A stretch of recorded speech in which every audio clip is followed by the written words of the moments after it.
Magandang araw po sa inyong lahat. Welcome back po sa channel ko, Home Cooking with Joyce Alvior. I'm not a chef, but I love to cook and my passion is cooking. So I want to share with you guys my recipes in my room. Good day everybody! Welcome back po sa channel ko, of course, Home Cooking with Joyce Alvior. So kumusta po kayong lahat? Kumusta po ang araw nyo? Maulan na araw po for today. And kaya stay home and of course bonding time again with the family na lang po, okay?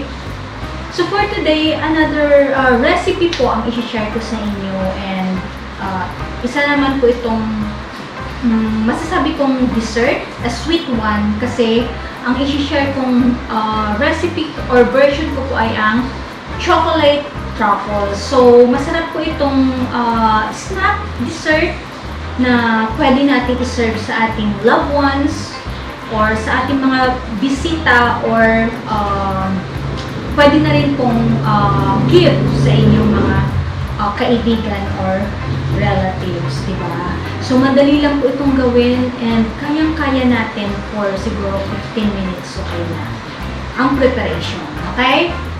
So, hindi ko na po patatagalin. With 3 ingredients only, we can have our yummy chocolate truffles. Okay? So, baba na po tayo and let's start how to prepare this dessert. Okay? Okay guys, as mentioned, 3 ingredients lang ang ating kakailanganin sa ating chocolate truffles. So, of course, the first one is ang ating chocolate. Okay? So, you can use yung chocolate bar na nabibili natin sa mga baking shop, baking outlet. Okay?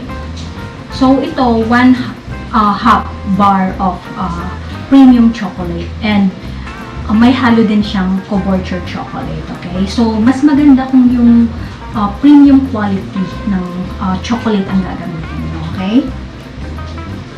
And of course, meron tayong half pack ng Nestle cream, all-purpose cream, okay? Half pack lang po ang ilalagay natin. And then of course, meron tayong cocoa powder, okay? So, yun lang po ang ingredients natin na kakailanganin. And let's start how to prepare. So, yan lang guys.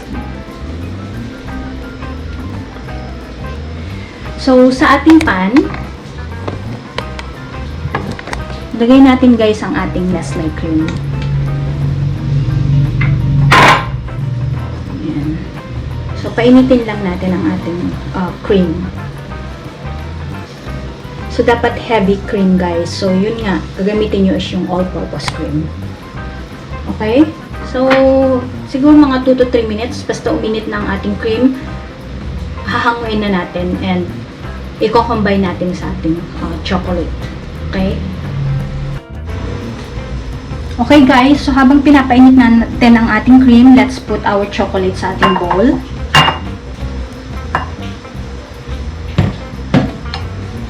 And then, since okay na ang ating cream, ayan, mainit na. Lagay natin guys ang ating Nestle cream, combine natin sa ating chocolate. Then, melt lang natin, combine natin guys, hanggang mag-melt yung chocolate.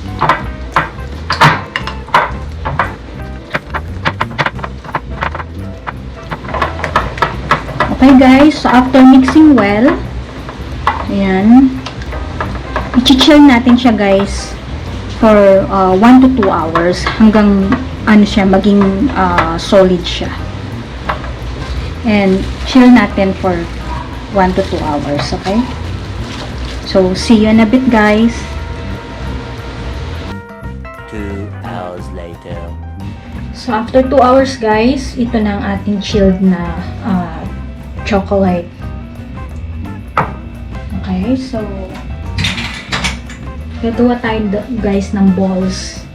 And then, i-dip natin siya sa cocoa powder, okay?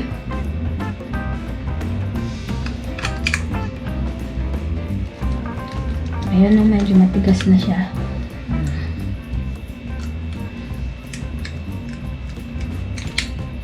Ayan. So, gawa tayo ng balls.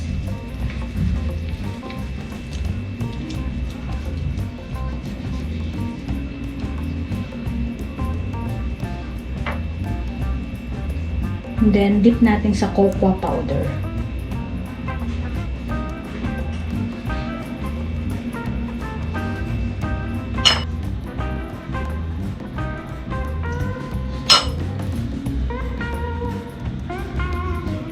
Okay guys, so ito na ang ating chocolate truffles. So, first time ko itong gawin guys, kaya medyo hindi ko pa expert kung paano gumawa. Pero, ang importante, pinaghirapan natin at we enjoy our preparation. Yun yung importante, okay? So, let's taste our dessert.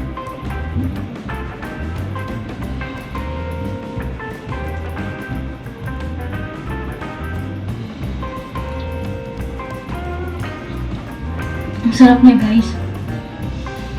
Harap. Not an ordinary chocolate kasi pinaghalo natin yung Nestle cream at saka yung chocolate bar. Ayan. So kahit first time natin ginawa, first time kong ginawa, masasabi kong masarap siya guys. And soon, pag nag-try ulit ako, siguro masasabi ko, it's getting better the next time around, okay? So, thank you guys for watching and see you again on my next vlog. Magkita-kita po ulit sana tayo sa susunod na video ko, okay? So, maraming salamat ulit sa patuloy na suporta niyo sa YouTube channel ko. Bye!